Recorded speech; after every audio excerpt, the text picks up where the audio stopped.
Hamira, are you mute? Yes, you're muted. We are not hearing you, Hamira. You're silenced.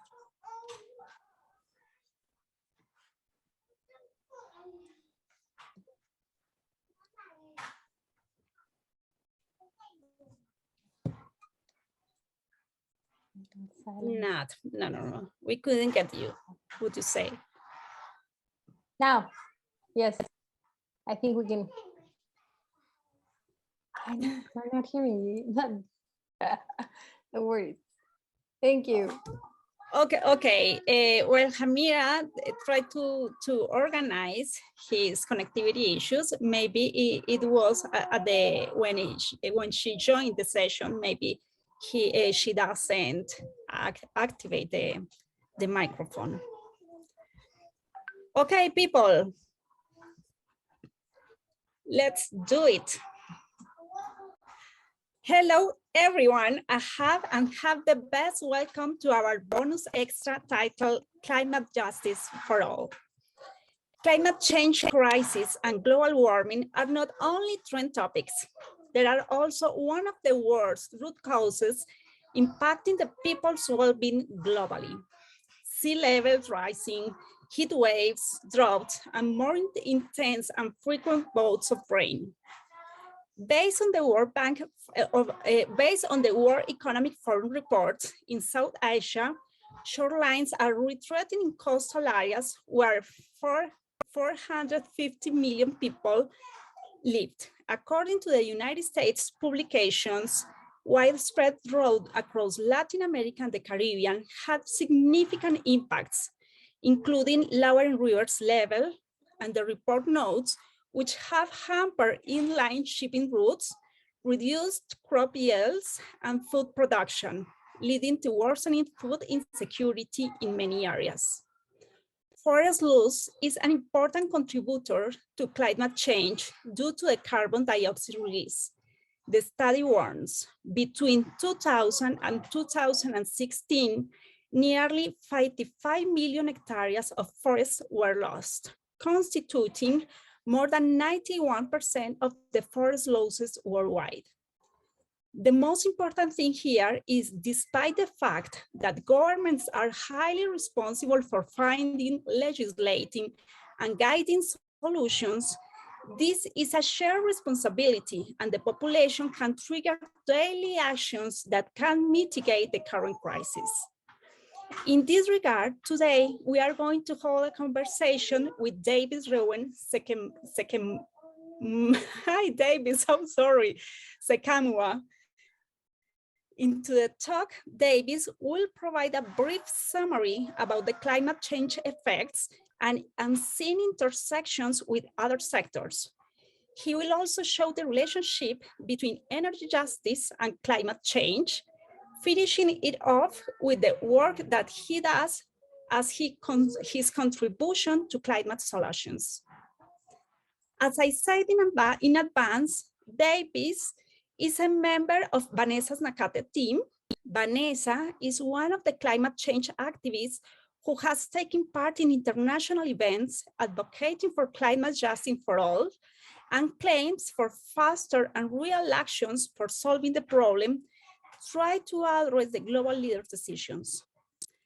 Davis is a climate and sustainable energy activist based in Uganda. He commenced his activism in 2019, spreading the awareness about energy poverty and illiteracy in rural schools and energy underserved communities through a gender-based approach. He works as a project manager in RiseUp movement, which advocates for climate justice for all communities.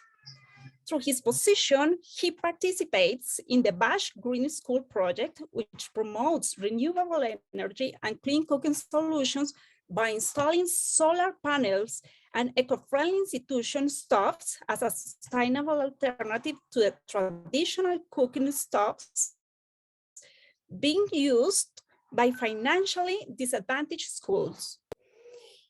He also distributes solar lamps to individuals in communities that lack electricity for their lightning needs.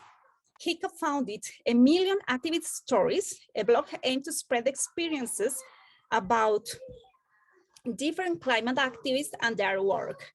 He recently took part in the Conclude COP26 as an observer to attain climate justice. Davis, it is an honor for us to hold this talk with you. Thank you very much for being here.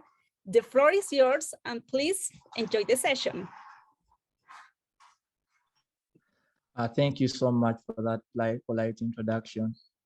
And thank you for organizing this event and for everyone who has taken time to attend this event online. It's really a great honor to be presenting in your presence. Just to mention that I do my activism currently in Uganda, and all the work that I do is based in Uganda. And the topic at large is not new: climate change, climate justice, and the different intersections. For the past 2 decades, we have seen over 20 COPs that have been held in different countries, in different regions of the world. And it has always been the same topic, and it has always been with different commitments. To take you back, the recent COP26, after it was done, there was a report released by the Climate Tracker that with all the commitments that were set, the world is heading for a 2.4-degree temperature global rise. But we have already seen that even before we reach this 2.4 temperature global rise, many communities are being affected by the weather extremes. So they cannot really wait for the 2.4-degree Celsius rise. And the question as to whether the COP was successful or not, it cannot be answered right now.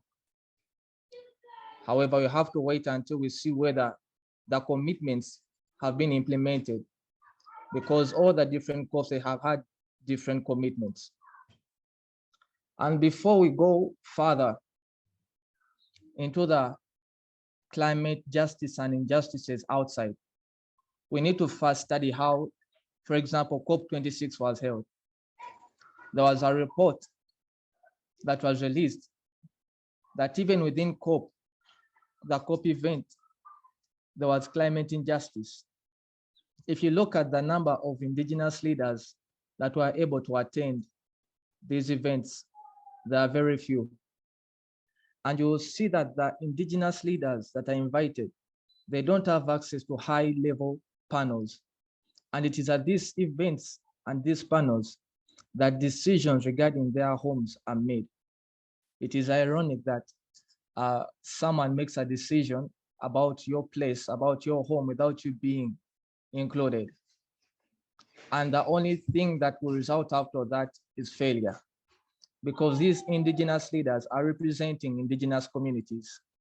They have a voice. They may not be heard, but they are speaking out. Recently, during the People versus Fossils campaign, there were a number of indigenous leaders that were violently arrested. But even in worse cases, we have seen indigenous leaders being killed. And now, the fact that these indigenous leaders don't have access to meetings at these COP events, it just shows an injustice. If you look at the representation of the concluded event, there were more male than female representatives from the government. But even before we look at COP, we have seen that women are being affected differently than the males.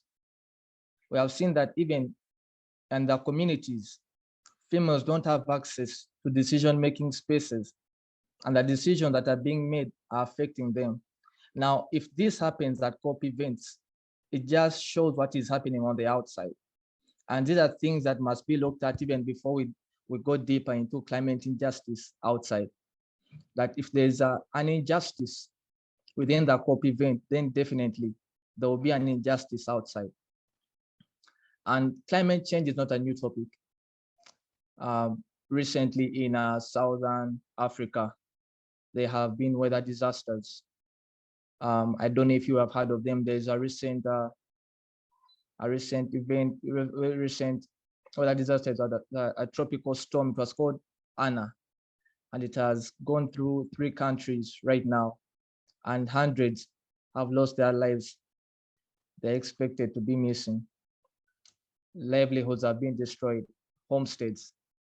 And I was reading a news article, and it was stating that now people are being forced, or actually people are forced to sleep into the gym areas because they have nowhere to sleep. But this is happening right now. And so if we talk about commitments that are going to be achieved in the next 10 years, some people don't have 10 years, some people have right now. If we say we are going to look at the commitments, whether they were achieved in 5 years, the people that are starving as a result of extended periods of droughts, they don't have the luxury of time. We have seen that Somalia is on a brink of a famine. The report was saying that it's a 3rd severe drought in 10 years.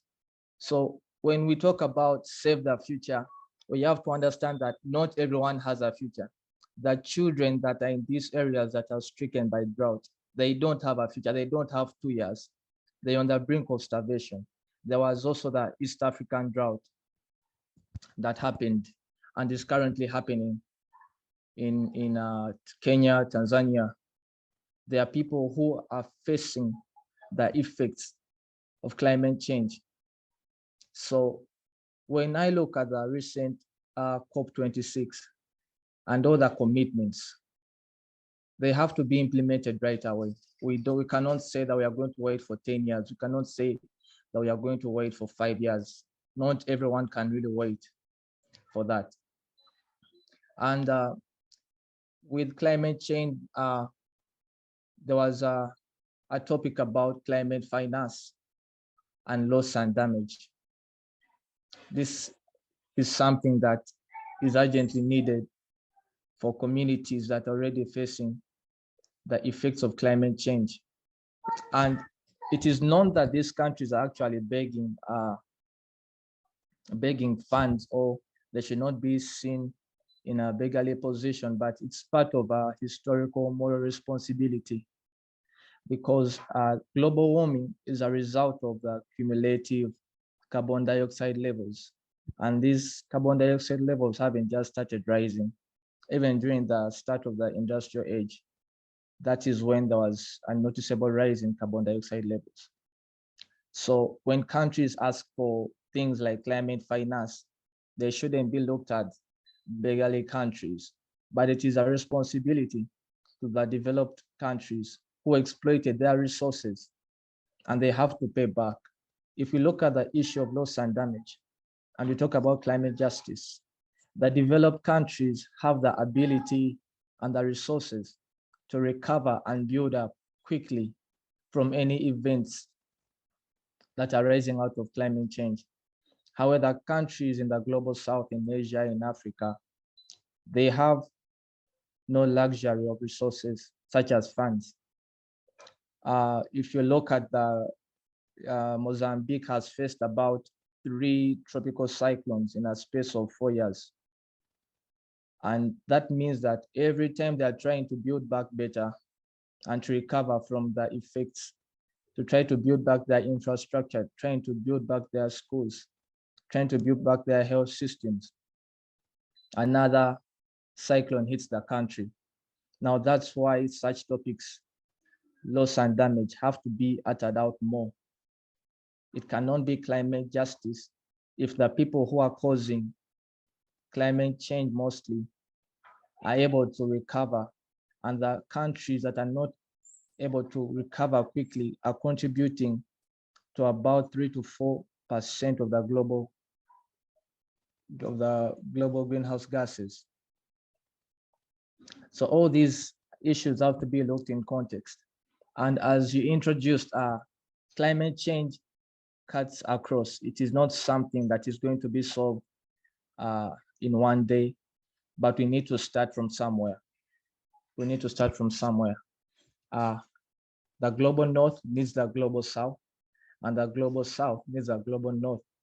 It's a system, it's a puzzle, and we need to have that sense of unity to solve it. And I would like to also speak about the intersections. If you look at the different SDGs, end poverty, gender reducing inequality, income inequalities, well-being, all these cannot be achieved without climate justice. Reason being that one weather extreme event can destroy education, one weather event can lead to poverty, one weather event can increase income inequality in countries. And if we look at the issue of education, when these floods hit countries that are developing, when these cyclone hit countries that are developing, education automatically has to come to a stop. And the UNDP wrote a report, and it was mentioning that one of the risks to education is climate change. One of the biggest risks to education is climate change. And you see that the students in the global north, or the children in the global north, are able to go on with their education smoothly, and then the students and the children in the global south are not able to do the same. And some of these don't even know what is causing it. Some of them think that it is just another weather event. They are not able to notice the increase in the extremities. Some communities account it to cultural norms and religious norms, but it is deeper, and they don't know it, but it is affecting their livelihoods. And when schools are flooded, when roads become impassable because of floods, the students won't be able to go to school. A child cannot study or on an empty stomach. You cannot get a child who is in the region that is being curtailed by droughts and think that that child will be able to study and concentrate and go and share opportunities on a global stage with someone who studied without any difficulty as a result of climate change. When we talk about poverty, the extended droughts destroy the yields of farmers. The extended droughts lead to water scarcity. And most of these communities rely on agriculture. Most of these communities rely on pastoralism as a source of income. So how would you expect that community to get out of generational poverty if their sources of income are being destroyed every season? We cannot talk about ending poverty. When you look at reducing inequalities, income inequalities, the gap between the developed countries and the developing countries and developed countries cannot reduce if climate events, climate change disasters are happening more in the global south. When these disasters occur, definitely the income and the revenue of these countries is going to be shifted to build back better. So that means as another country is building back its infrastructure over time, another is trying to set up schools that are being destroyed again and again. Another country is able to plan for its citizens better. Another country is able to find more ways of spending its revenue. Those countries will never be at the same level of income. It is not possible to reduce income inequalities among countries without climate justice. And also these countries that are actually developed, the rich countries, if I can call them that, they have the ability for adaptation solutions. They have the resources for mitigation solutions, which these other countries that have and the global south don't have. And those are things that must be put into context. That is why the sub-Saharan region, about 800 million people don't have access to electricity, but it is these same people that are being faced, that are are still giving the different intersections and how climate change affects different sectors and how climate change affects the achievement and success of the different SDGs. And I was about to go to the last points of gender inequality.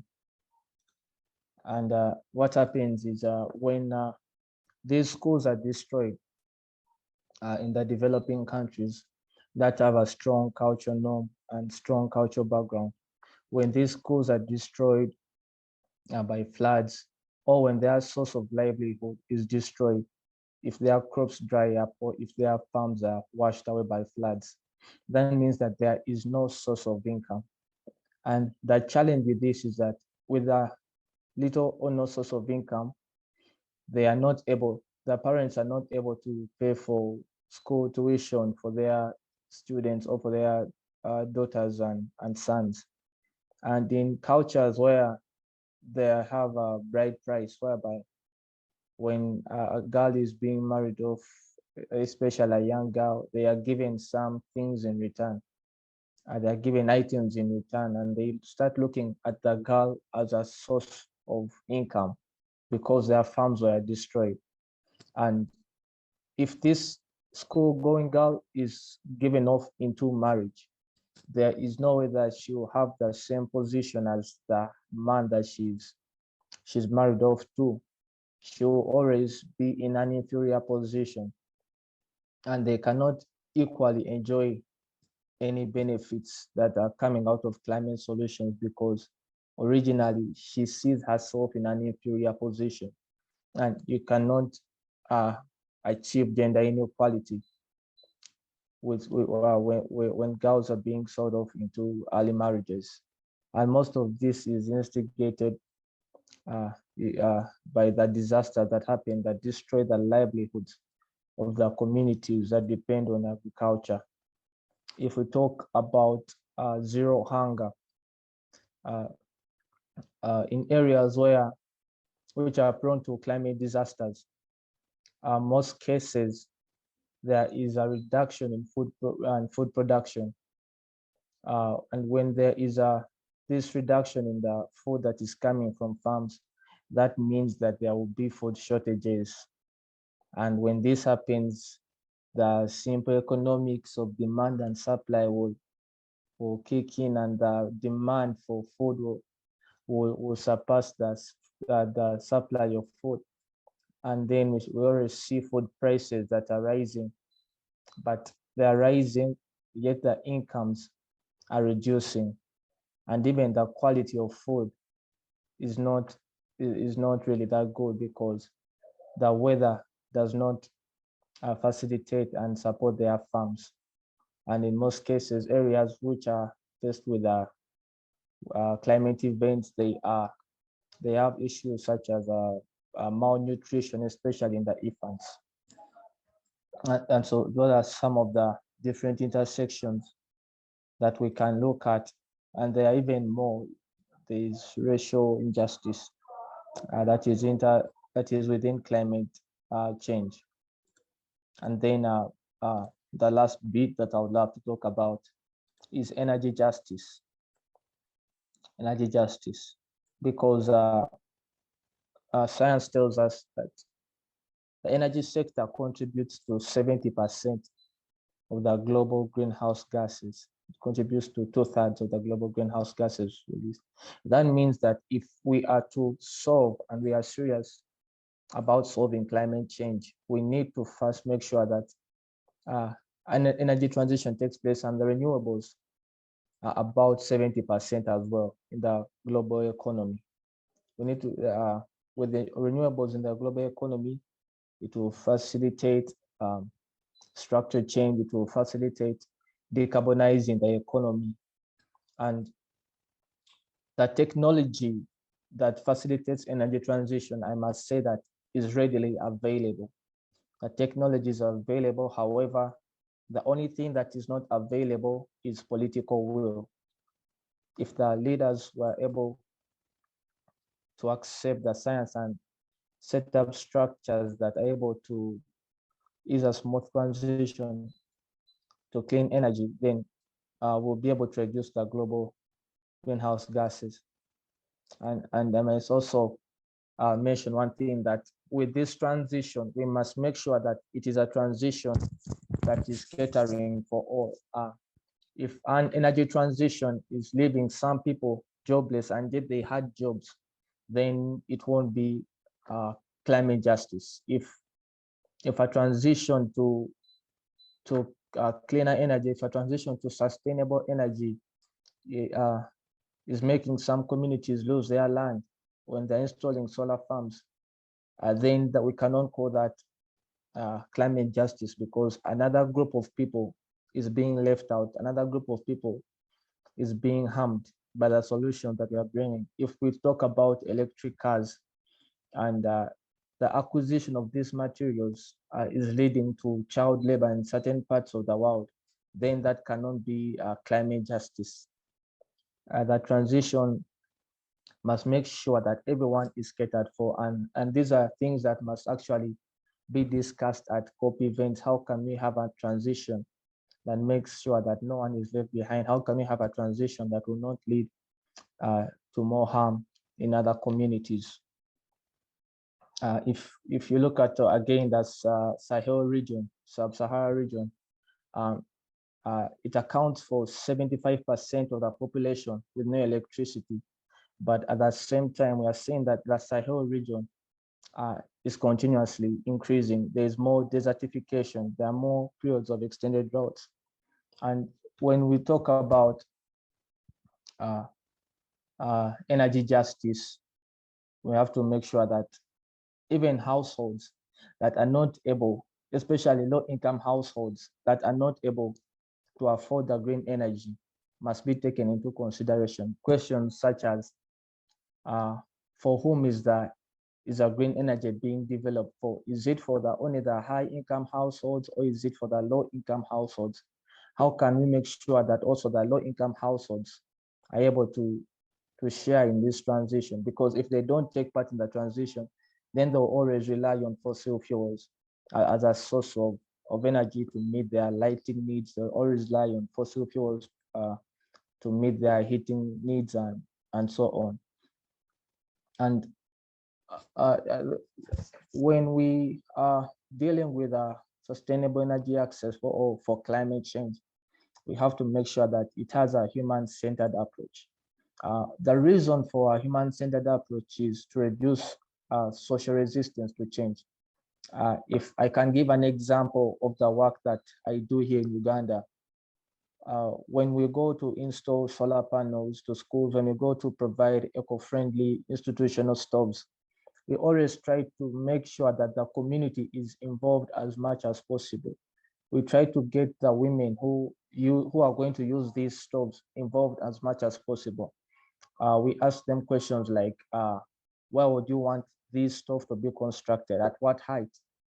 These are needs that must be tailored for different schools, because if you construct an eco-friendly stove that is not fitting the needs or is not meeting the needs of the person using it, they will leave it and they will go back to the traditional methods of cooking, using open stoves, which use more firewood to cook food.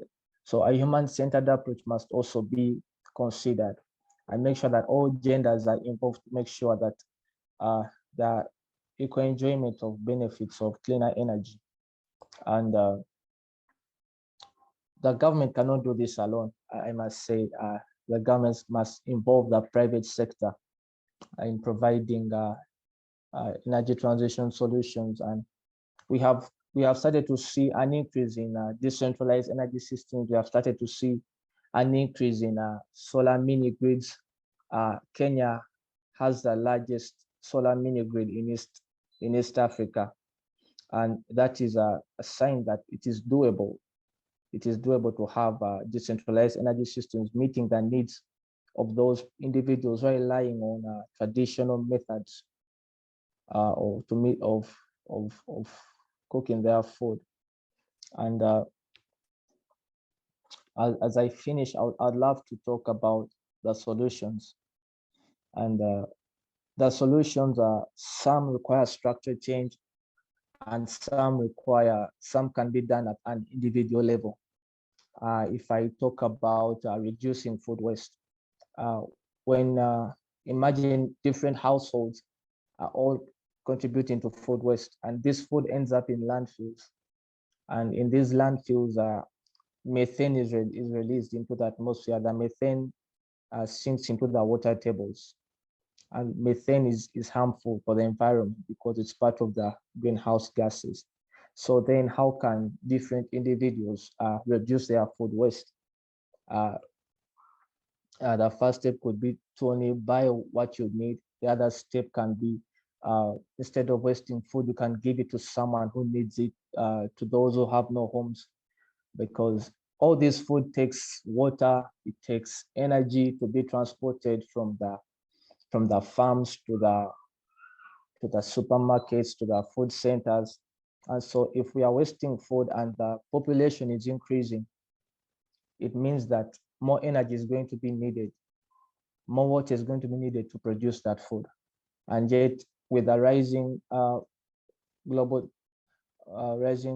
population, we must find a way of feeding everyone with less costs. And then the other thing would be to stop new fossil and coal plants. Well, I don't think that the world needs more fossil fuels. We need to stop new fossil fuels. And now the money that would be invested in fossil fuels by the banks can be actually invested in energy transition. Africa receives 2% of the global energy investment, but Africa as a continent is only exploiting about 7% of its renewable potential. So that amount of investment can be shifted to developing countries to fully exploit opportunities for energy transition. We also need to look at tropical forest protection, especially. There was a Save Congo campaign, which was which is the biggest rainforest, the largest rainforest in Africa. We have already seen increased levels of deforestation in the Amazon.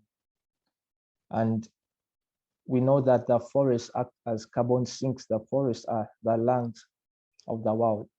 So if these forests are not protected, then all the carbon is going to be released in the atmosphere. That is something that the leaders must look at. How can we preserve forests? How can we preserve forests for climate change and make sure that also the indigenous communities continue to benefit from those forests? Because the indigenous communities, and most of them, use forests as a source of medicine. They hunt in those forests. So the leaders must actually work hand in hand with those indigenous communities. I talked about the different indigenous community, different indigenous activists, some who were arrested and some who are defended.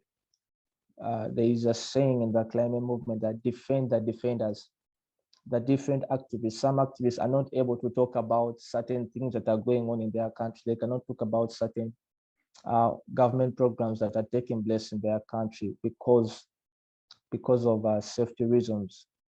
But if they were assured of their safety by different organizations, maybe they would have contributed more to that. On an individual level, we can look at things like plant-rich diets. Certain people, especially in developed countries, they can manage to depend on plant-rich diets. However, this does not mean that everyone can. If you look at the indigenous communities, some of them rely on hunting and fishing, so you cannot stop them from eating fish because that's a source of their food. And some people, because of health reasons, they must eat meat or they must eat other meat products. So there has to be also a balance. It shouldn't be a must for everyone to be vegan or vegetarian because of different health reasons and different cultural reasons. And remember, the thing is to achieve climate justice for all, it is not to achieve climate justice for some. I will stop there for now, but thank you so much for listening to me. Thank you very much. Thank you very much, Davis. Davis, I think that the picture you have, it is incredible because you not only include in your summary the climate aspects regarding environmental aspects, but also your analysis centered on the society. Human center is very valuable not only for the African continent, but also for the other continents that maybe are sharing the same characteristics and the same circumstances. That's why it is very, very important, and it is very impacting for us because we really are not so close as you are of this topic, and it is very important for everybody to create or to be aware regarding the responsibility we as society members have for controlling these negative circumstances. We know there are global decisions, leaders' decisions, but we really know there are family decisions and personal decisions that can increment the actions towards getting the objectives everybody has. Thank you very much for your intervention, and we really sorry we don't have the same amount of attendance, but I think that we can continue with the attendance we have, that they are very valuable person. Hastings is our participant from Malawi. And Hastings, do you remember how many time ago you sent us a video in which a flooding in your town was destroying a serious street and was making a big mess in your city with people in the midst of this disaster? Hastings, maybe do you want to share with us this situation, and maybe do you want to comment something with Davis directly? Yes, sorry, before Yes, Hastings, I wanted to introduce your project to Davis because maybe he doesn't know. Hastings team, they are working on this risk assessment and this climate situations assessment with drones in Malawi. So Hastings, go ahead. Thank you. okay, thank you. I will just talk about the situation currently in Malawi. So as Katarina said, recently we had a flooding event in Banta city, and a lot of property were damaged due to heavy rains that contributed to a rise in water levels. So most of the population in the Banta city, they are built in a hazard risk area, so of which has a huge population is exposed to flooding. So it is it is likely that since we had the heavy rains and then the water levels rise up, we had the flooding event in Banta city. And then recently, if not for the past 3 days, in the lower Shire as well, that is referring to Chikwawa as well as Sanje districts. You can search on Google, the information is there. We are also having these flooding events along the lower Shire. So on this event, on this latest event, some deaths have been reported. Unfortunately, I'm told as I checked up with the local news, I think about five people died, and then a lot of thousands of families that have relocated, so that they have relocated to maybe some areas that are safer zones. So I would comply that the subject on matter that has been addressed by our guest to say global climate change has really impacted the livelihoods of local communities. So with what we are having in Malawi, and then I think if we are to provide some intervention measures so that we'll be able to maybe assess the risks and then forecast the anticipated impacts and then implement maybe possible mitigation measures so that we minimize the impacts. It's so severe as of now because it has been raining in Malawi. I think it has been, so far it's over a week now since we're having heavy rains and talk of blackouts, and then the damage that the floods have caused. So I think what we're working on, if we are to have this expertise that maybe if we have, if we get the advice on how we can implement this, I think come maybe in the coming decades we can be able to eradicate the consequences that our local community is facing. Thank you, and over. Thank you, Hastings, very much. Davis, before you made some comment, I want to repeat a comment that somebody else tell me or tell in a session, and this person said, global problems have local solutions. I lose you, Davis. Okay, and in this regard, I consider it is very, very valuable all the efforts our teams and a lot of people around the world make in order to get some changes for improving the climate change effects. That's why I really want to celebrate. I know this is a very sad topic because when you are analyzing, when you analyze all the impacts are very, very heavy for you to think in this reality. But I would like to think and to focus a little bit on those effects that people since different communities, from different communities are making for improving the situation. And I really want to congratulate all those people that are here or are in another place working for this change. Davis, go ahead, please. Thank you. I agree with that the global problems have local solutions. Are there these nationally determined contributions that are always taken to the COP events, where different countries come up with the solutions or come up with measures and policies that they are willing or they are hoping to implement, and then they collect all we call them NDCs from Africa, from Asia, from Europe, and then they can discuss about them. But it always comes down to the local people on the ground, to the communities. We all know that deforestation is a cause of climate change.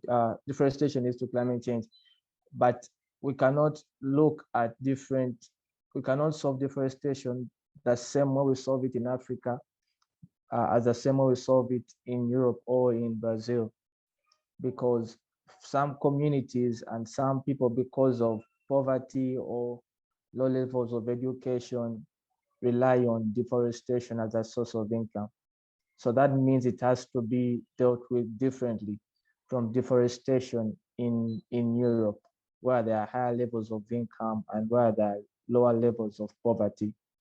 So I agree that the global problems must be challenged, starting from the local regions and then national regions and then to the global stage.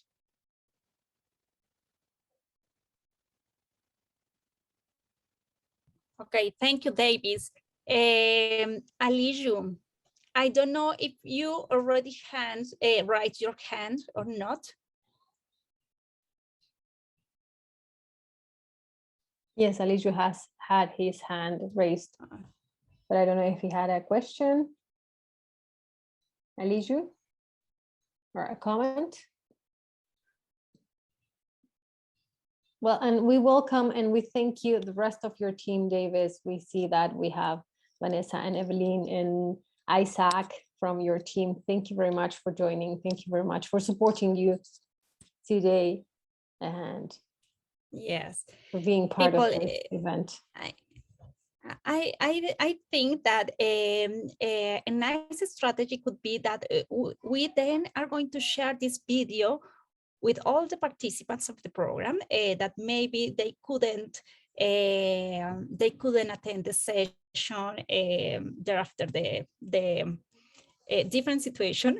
That's why maybe then we can put in contact if another person want to or are interested into communicating with you. I think that we can act in this way, Davis, if you agree.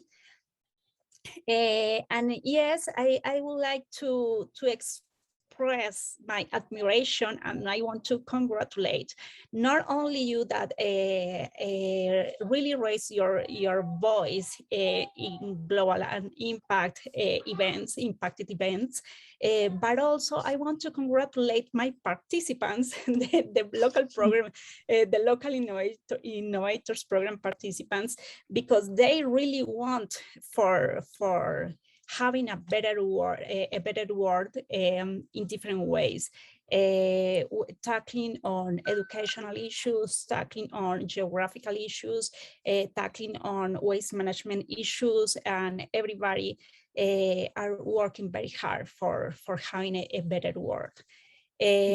People, thank you very much. I know that it is important to apologize for the inconvenience, but you know, there are a lot of things that are under control, are not under control. But the most important thing is that we just had a very important session, a very interesting session, a very insightful session with you. Thank you very much for all of you. Thank you very much, Vanessa. Thank you very much, Evelyn and Isaac, for being here. And we really hope to meet you in the near future. Thank you very much, people. Thank you very much for joining. Thank you all. Bye-bye. Bye-bye.